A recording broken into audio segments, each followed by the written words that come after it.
Hello, welcome back to my channel. If you're new here, my name's Demi. I don't really have a type of video that I film. I kind of just do whatever I feel like doing that particular day. I have storytime videos and stuff about spirituality, so if you're into that, stay a while, you know, let's be friends. But if not, that's cool too. So if you stumbled across this video, I'm going to be talking about what I do for the full moon, which is tomorrow if you are watching this when it comes out, and if not, you can just do this for whatever full moon that it is. I've been into spirituality for a really long time, but I'm newer to actually practicing spirituality. This is kind of just what I do as a beginner, but there's lots of videos on it, people kind of sharing what they do, and some of those people are more experienced. Or if you're new to practicing and you just kind of want to get a rough idea of what to do, then stick around and I'll tell you what I do. So the first thing that I usually try to do is figure out when it is, obviously, and there's lots of different apps you can use for that, or you can just Google it. I have this app called mOOn, and I usually use that, and it tells me, not only does it tell me when the full moon is, it tells me when the new moon is, it tells me when all the different cycles are, so it's super helpful if you're just starting out and you need something to go off of.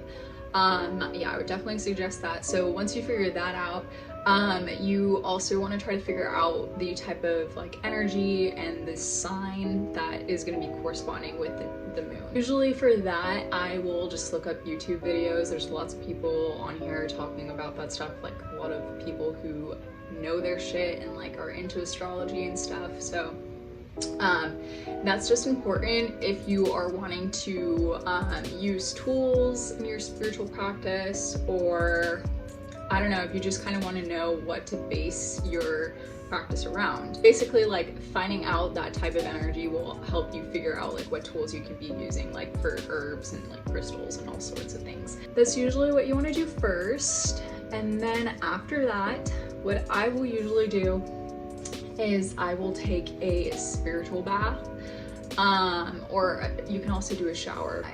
Showers are a little bit harder to do, so I usually just take the bath. And I know you think a shower would be easier to take, but I just think personally, you just have to do a lot more if you're taking a shower. So, to take my spiritual bath, I will start with actually cleaning myself. So I will take a pre-shower before I get into the bath, because basically the concept of a spiritual bath is that you are cleaning your aura and your energy. You're not actually cleaning your body, so you want to actually clean your body beforehand, before you start taking the spiritual bath. So I will do that first, and then I will clean the area just with sage or incense or whatever, cleanse the space, and then I will go ahead and start drawing the bath. And usually for the bath, I'll put in a bunch of different stuff. So you do want to put in some sort of salt, so you can use Epsom salt, or you can use Himalayan salt, or I think sea salt is also okay, but you just want to use some sort of salt, because salt is really good for purifying your energy. After that, I will go ahead and put in whatever essential oils I think will be good for the bath. Again, you want to make sure that you're kind of doing it in correspondence with the energy. And usually I'll put in a dash of holy water, or you can use Florida. Is that the same thing? Is Florida water the same thing as holy water? Water that has a lot of energy in it. So holy water, Florida water. I know people use moon water. People also use you can use water from a spring or something, rainwater.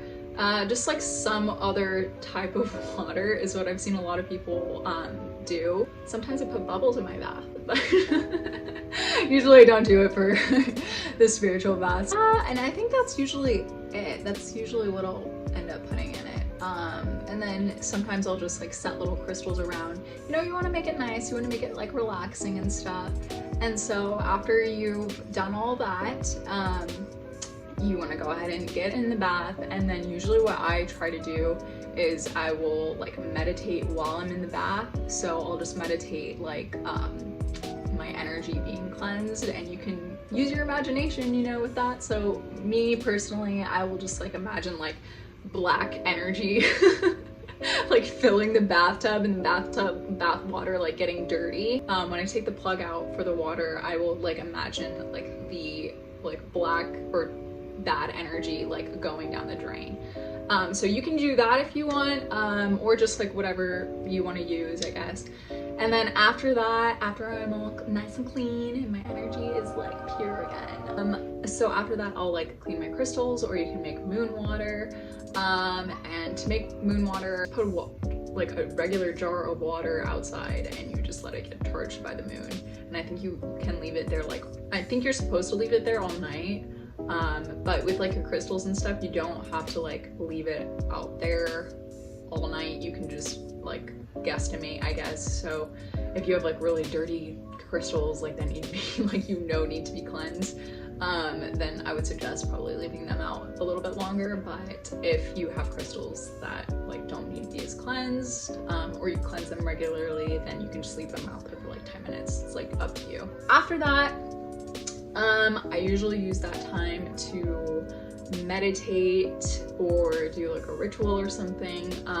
There's always people posting like specific meditations that you can do corresponding to whatever moon is going on. So you can look that up on YouTube, or you can just do like a regular meditation. And if you want, you can also do like some sort of divination practice, so like doing pendulum, tarot reading, what else, or just like a regular like spell, I guess.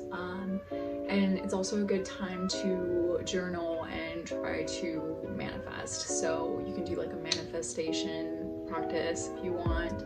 Yeah, there's lots of videos on YouTube basically explaining what you can do. There's a lot of different things. It's kind of just up to you, you know, and whatever you feel like doing, and like however much time you have, because this does take a lot of time. And that's usually why I don't end up doing it. But if you have a lot of time, you can fit all those things in. Usually I'll like just end up doing a spiritual bath and like cleaning my crystals or whatever. But if you can fit all those things in, it's obviously like really good. The moon is a really like powerful type of energy, so you want to utilize it, because you only get really like a few days to utilize that power. So, and it can be really helpful like in your manifestations and, you know, like just whatever you're trying to conjure up, you know. So yeah, that's what I do as someone who's like new to practicing, haven't been practicing for a very long time. And hopefully this was helpful and somewhat entertaining. What else do I want to say? I hope you have a really good day.